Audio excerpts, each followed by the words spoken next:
Welcome to EWN On The Couch, where we catch up with your favorites both on and off the field. Now, we know that 2020 Tokyo Olympics is looming, and we know all the normal sports are there, but guess what? There's a brand new sport added to the 2020 Olympics, and that's skateboarding. So we're very honored to have one of our most decorated South African skateboarders, Jean-marc Johannes, on the couch with us today.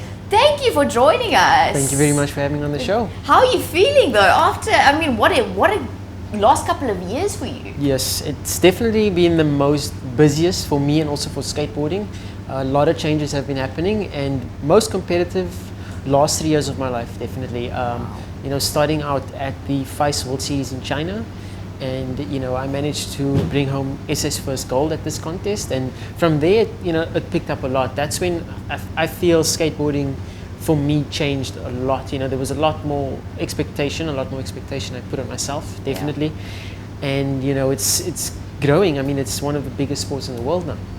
That's the thing, is you've been recognized South Africa's most decorated skateboarder.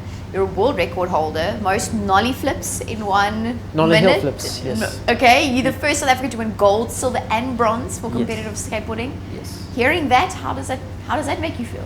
You know, I'm very grateful to have achieved that, you know, to have, you know, everyone in my life supporting me, and, you know, to still be in one piece, to continue. You know, that's something I'm grateful for every day, you know, just to step on the board and, you know, do what I love. And, you know, representing South Africa in this contest, it's more than, I would say, a dream come true. You know, when you go out to the contest and you know that you have what it takes to, you know, come out on top. As a South African skateboarder, you feel very, you know, a part of, let's say, the bigger picture, picture of sport and skateboarding. So speaking of that record, you said it's 14 nollie, I'm saying it right, nollie hill flips, yes. Hill flips. So what is that, and how did you get to that point to get that record? Yes, that was the first record that I, you know, set out to do, and for a long time I felt, you know, it was impossible to achieve a Guinness World Record. I put it at, you know, on such a high bar that I thought it was unattainable, and I went for it and thankfully broke the record for most nollie hill flips, and that was something that obviously motivated me to do something more, do more records, you know, knowing that, you know, it's possible to achieve a Guinness World Record.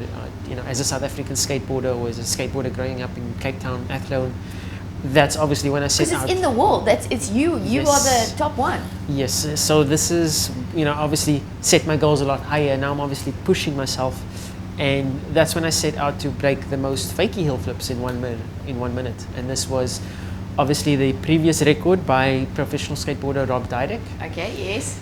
And you know, he's one of my favorite skateboarders, and you know, one of the most respected skateboarders in the world. So it's motivating to know that it's possible to achieve something like that. So what would you do on your board if you did a nollie flip? If you quickly can explain. For those that doesn't know what it is, it's basically, you know, you're riding on a board going straight, and nollie hill flip is when you would stand in the front of the board. Yes. And that would be the nose of the board. Okay. And you would pop the board up like you would do with an ollie, but just in the front. You see, because that's where I got confused with the ollie. So yes, so it's nollie is pretty much just the opposite in front, going backwards. So it would be nollie, and you'd pop the board and flip your, depending on what stance you're, your right leg out that way in front of you, and it makes the board flip one rotation and land back on it. And you did 14 of those in a minute? At first I got 14, and at my second attempt, when I broke it the second time, I got 18 in 56 seconds. Sheesh, that's focus, concentration, alles. Yes, a lot of practice. Wow. Okay, so you started skateboarding when you were 9 years old?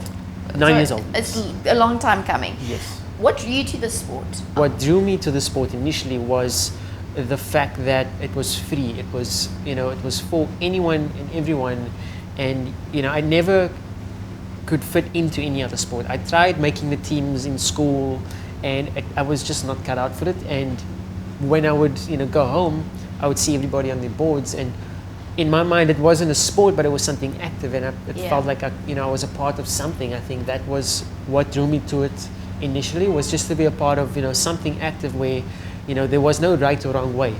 Having it added to the Olympics, as you said, you saw it as something active. You didn't see it as a professional sport. Yes.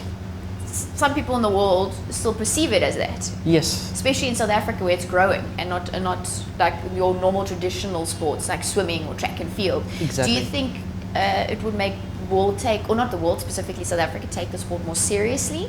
You know, in South Africa especially, for skateboarding, we are actually at an advantage, you know, coming in as a debut sport into the Olympics, because we have a blank canvas to the sport. We can basically, you know, as a country, narrate, you know, where the sport's going to go in the next 5 years, you know, within our own limitations. So we could build skate parks and, you know, create opportunities and platforms that are, you know, catered to our abilities, that will prepare us as skateboarders, as athletes, for, you know, the international platforms. So on this show we play a little game called Just Be Honest. Okay. Only yes or no answers. Okay. So no lying. Okay. Is it true skateboarders will be competing without a shirt at the Olympics? No. Oh, that took very long. Oh, interesting. Is it true you own more sneakers than clothes? Yes. Have you ever cried when you met your hero? Or a hero? Almost. So we'll give that a maybe. Yes. Is it true you name your skateboards? No. Have you ever attempted another extreme sport? Yes. John, thank you so much for joining us on the Thank couch you. today. We are so Thank you. excited for you, and we're excited for skateboarders in South Africa, and we're excited for the sport in South Africa. And here's to your first Los Angeles first. Yes. And then Olympic qualification. Thank you so much for joining us. Thank you very much. There we go. Anything is possible, as Jean-marc Johannes said. So do follow him on social media. We tag him on the couch. Thanks for joining us today.